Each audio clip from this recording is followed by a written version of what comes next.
All right, ladies and gentlemen, it goes down. Comicbook Bold by Mctivated. As you can see, I am getting my primitives, as Ryan Benjamin says, all together. And so my torso is a circle, and then the bottom part of that torso is the same length as the circle, but it's a cylinder. So I'm adding all the appendages.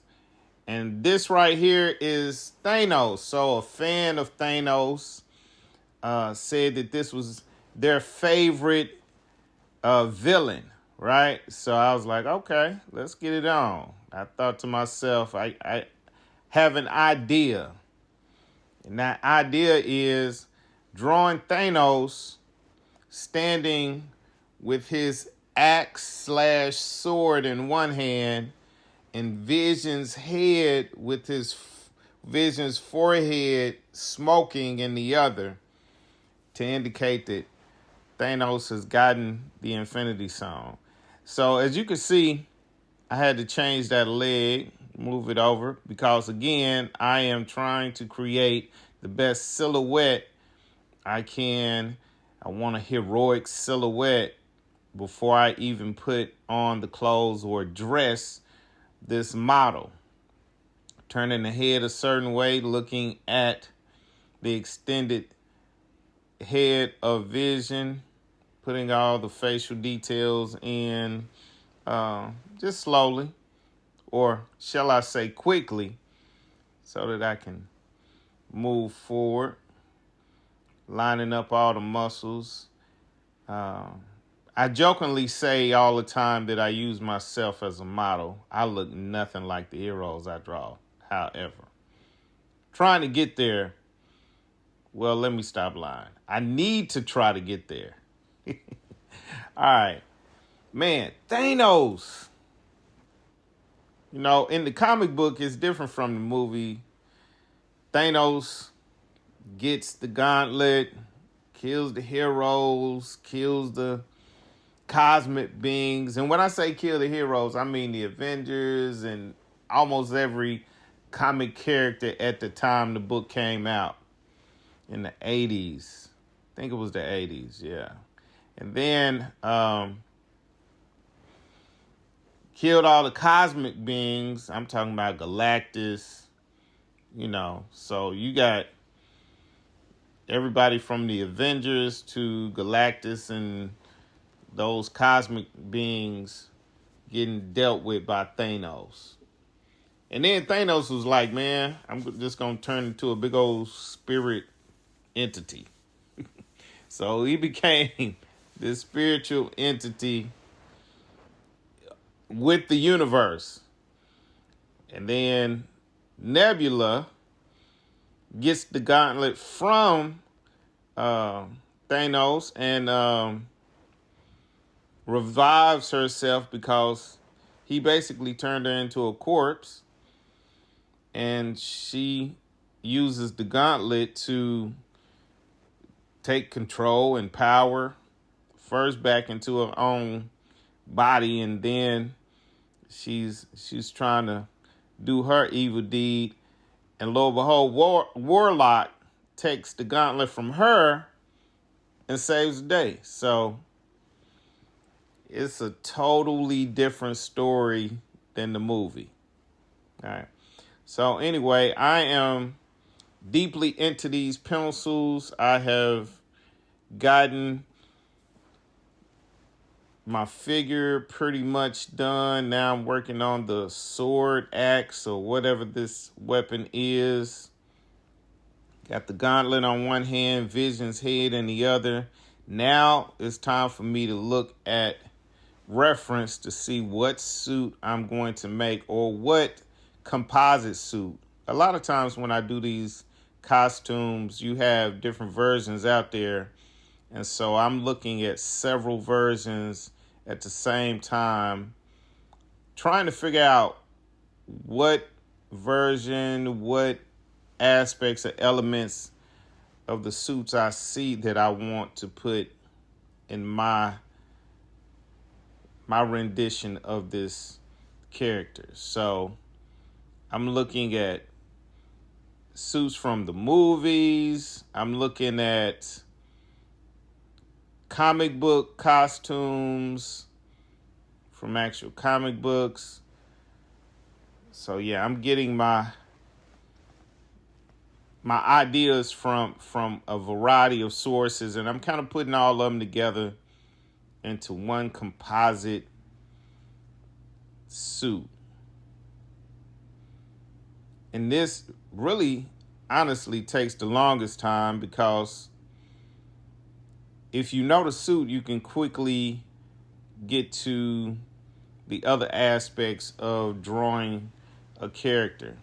But if you do not know the suit, then you have to learn that first. You have to learn how the suit wraps around somebody's body.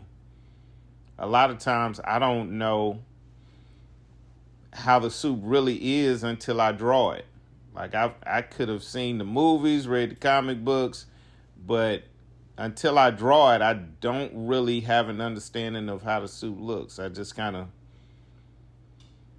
am looking at it more so for entertainment than for the fact that I'm actually drawing it.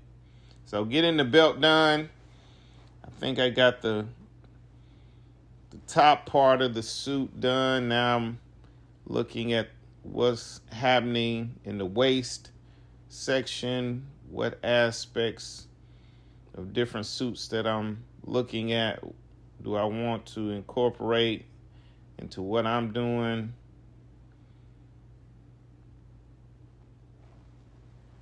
What makes sense for my Thanos. Right. So I'm looking through reference right now.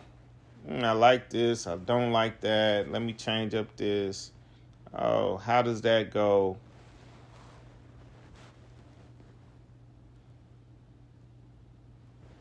Again, if I already knew these things, then I could get straight to drawing a lot quicker. Thinking, okay, so I've already drawn the muscles in, and I'm like, okay, well, muscles actually will work in this spot. But a lot of times, especially with characters with a lot of armor, and I'm drawing a version of Thanos with armor, this is more so like the movie version Thanos that I'm drawing versus the comic book costume version. Because the comic book costume version, like a lot of characters, is a lot simpler than the movie version. No muscles in the boot, so go ahead and erase that. And then you may ask, well, I put them in there anyway if you're going to erase it. I hadn't gotten to that skill level yet, because ideally that's exactly what I would do. I would not draw things that I would not have to render out, right? I would just go straight to what I'm going to render out. Maybe that's a mental thing, I don't know, meaning I could do it, I just blocked my mind off from doing that. So, got the boots. I think that's all for the boots. Getting these shoulder pads that are under the shoulder pads. Figuring out how this bicep portion of the arm is. And what's crazy is you really have to look at different angles and different scenes and different things to figure out how the suit will be. And a lot of times the suit changes from movie to movie. So you have to ask yourself, okay, what version do I want to do? And in my case, what aspects of this version do I like? What aspects of this version do I not like? And go from there. Got to make sure to put the stones on the glove. A little shine right there. Man, look at that face. And I'm thinking about things like, okay, head size, and should the head, the vision be smaller? So I'm relating everything to the last thing. Everything is in relation to something. Getting that belt done. I'm inking now. At the little front part of the suit. Siding. Okay. What makes sense with that?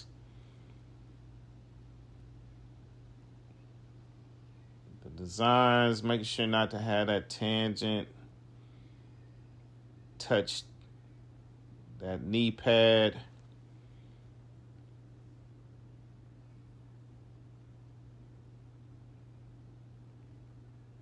Yeah.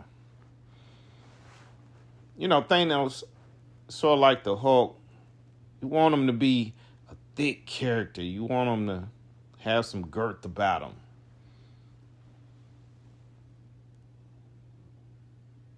Want him to look like a menacing character.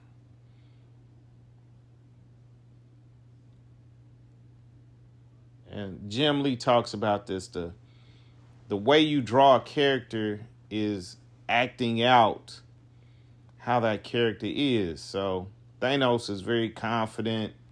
He's not going to bow down. He's going to stand straight up. And he's going to have his chest out. He's going to look villainous. Yeah.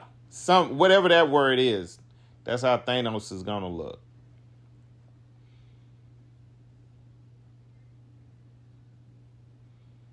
Getting these fingers and all the stuff in the foreground, the smoke. And it's always interesting to look at different elements of the world and figure out how can I interpret that. You look at other comic book artists, see how they interpreted those things. And when you think of Thanos and Infinity Gauntlet, you have to think of George Perez and Ron Lin, who did the Infinity Gauntlet story. They are the ones who brought it to life, that story. And George Perez, phenomenal with detail. Crazy.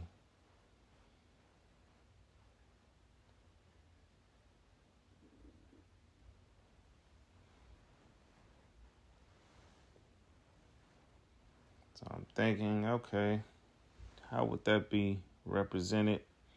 Get my fist. I like to put that curve in my fist. Make it a little more realistic. Details in his chest. In this armor that he's wearing.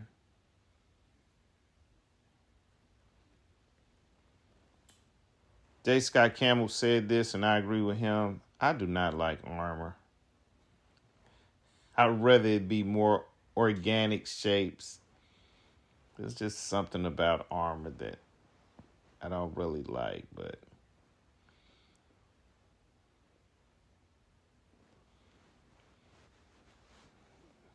I'm still looking at my reference, trying to figure out, okay, what goes where and how does that look?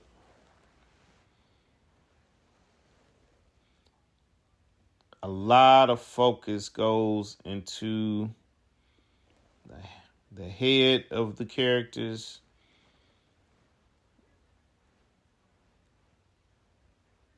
You want the character to have the head you want them to have, the face you want them to have. So believe it or not, I pretty much go pretty fast on other things, but I slow down when it comes to drawing the face. I really do.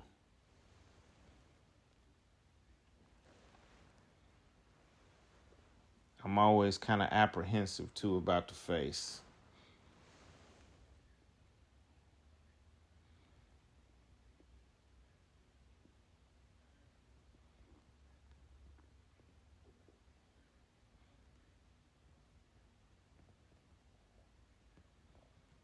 Just looking.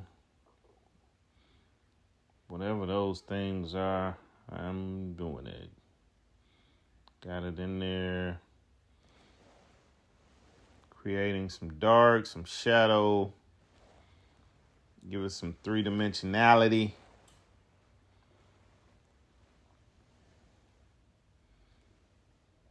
Get in the gauntlet. Right.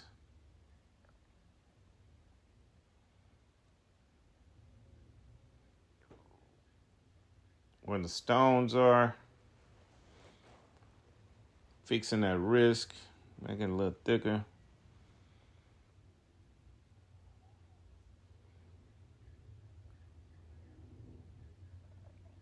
I don't know what this weapon is, but it's a cool weapon, actually. It's a cool weapon. Yep, it's like an axe and it's like a sword all at the same time.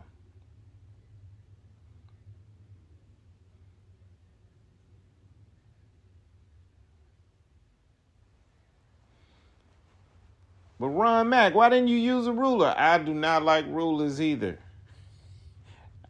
I don't know, this drawing session has become a gripe session. I don't know. I don't know why. But yeah, I don't like that. Okay, so I'm looking at different masks of vision, seeing how I need to interpret those for my style. They're doing what details are in there. Now I'm putting the ink in on it.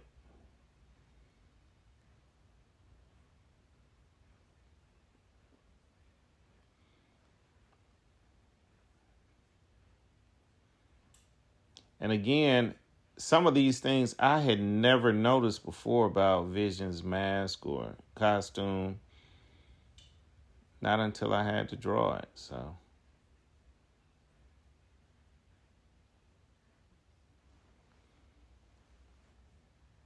Now I'm thinking about shadows and being metallic, how these things will look.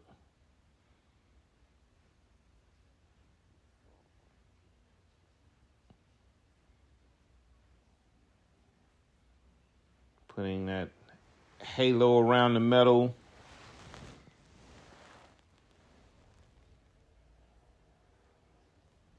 Yeah, I think it looks metallic. Now I have to put that spot that got injured.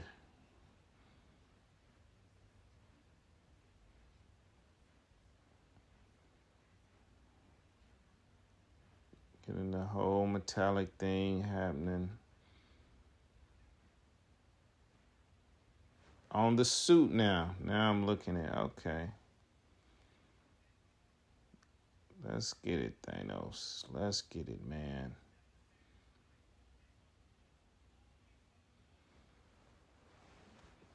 Getting that metallic look, thinking, okay. Looking at the reference, what needs to be where.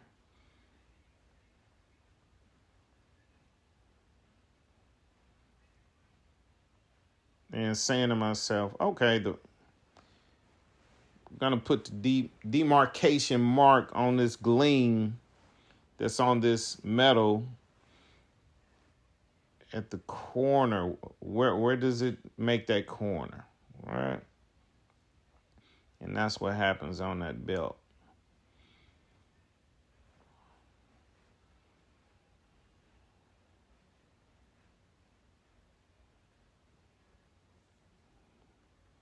That's that metal shoulder pad. All right, putting it all inside there. I think those are dark anyway. Making that halo, got a little highlights.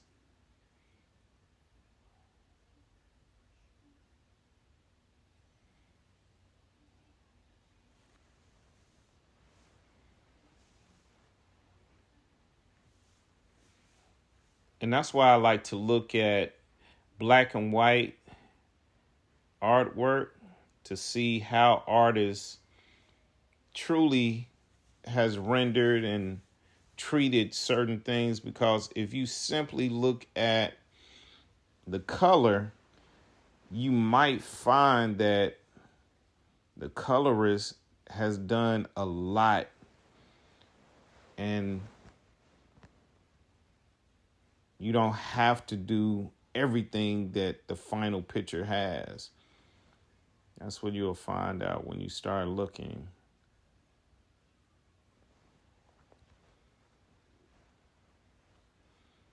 Getting the gleam on there. Shadow for this belt thing. And then, okay, what next? Knee pad. Do that.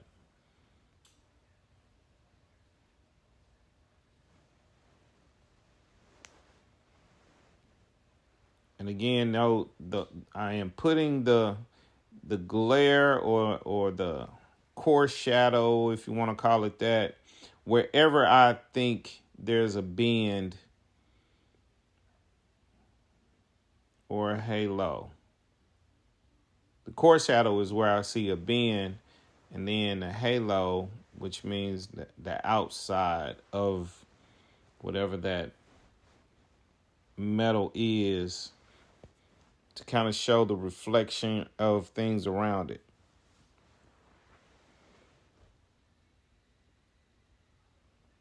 All right. Getting these boots in.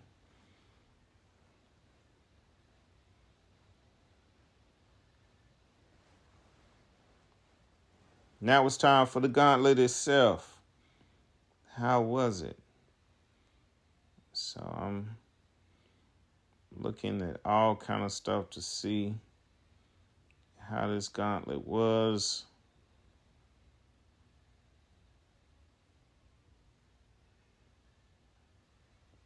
What details do I need to put?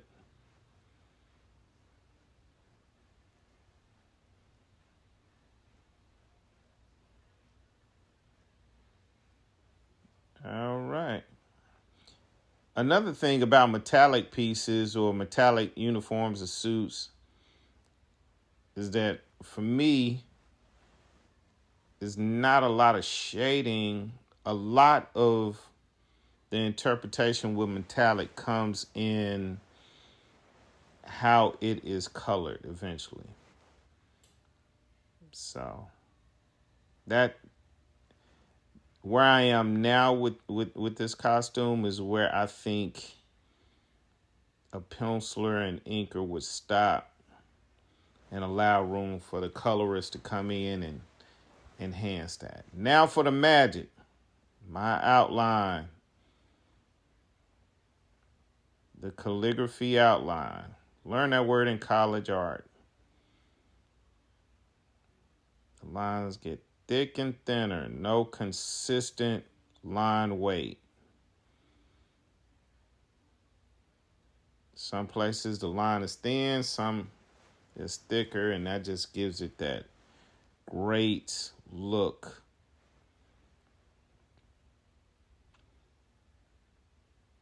John Byrne is a master of this, I believe.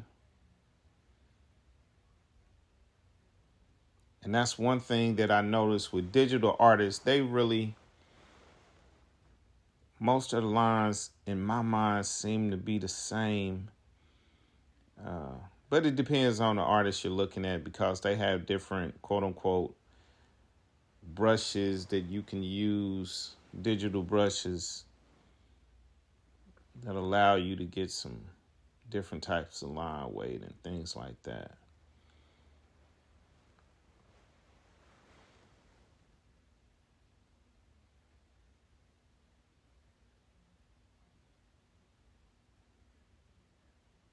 And so there are different rules to this.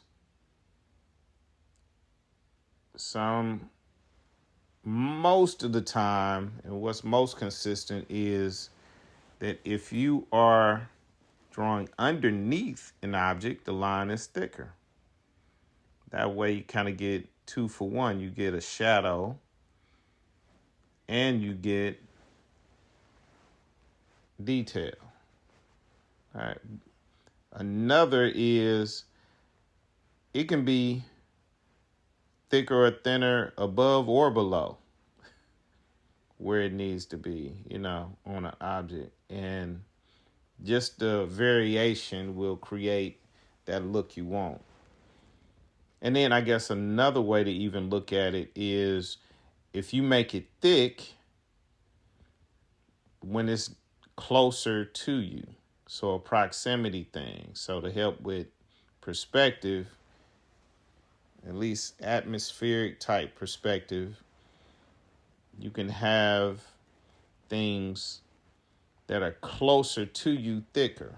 For instance, I could have had the outline around that hand and that head of vision thicker to add to the illusion of depth. So now, clouds.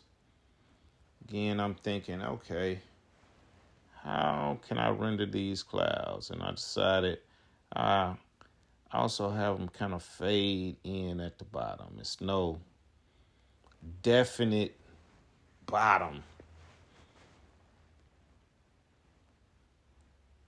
And you got this halo around the character.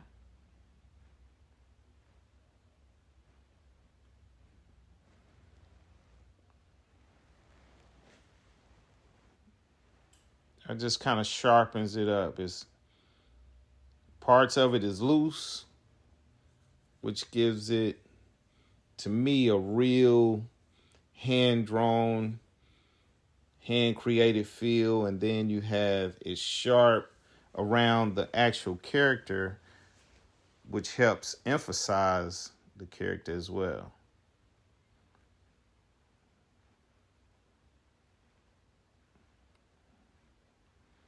Because wherever it's sharpest, that's where your eye will focus first. So I said to myself, okay, I made it kind of dense with that first layer. I make this second layer less dense, but still dense, nonetheless.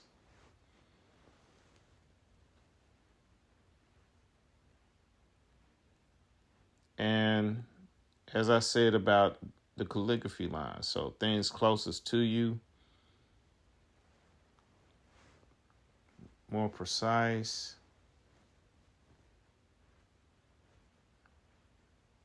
Things further back are less detailed, less precise. That's sort of my reasoning. And I'm thinking to myself, is it effective or not? And I will say it does add layers. And that's essentially what I want to do. I want to add layers. So whether it worked or not, it did add layers. It did add layers. Instead of using the brush tip, I used just a regular tip. And that's it, ladies and gentlemen. Thanos in the Infinity Gauntlet with Vision's head. Leron-mcadoo found joy in drawing superheroes, but he was an illiterate third grader. So suddenly his mother said she would not buy another comic book until he could read them. McAdoo rose above being afraid of words to getting paid for words. Now he uses words to get people Mctivated about their own superpower. He drew strength from drawing.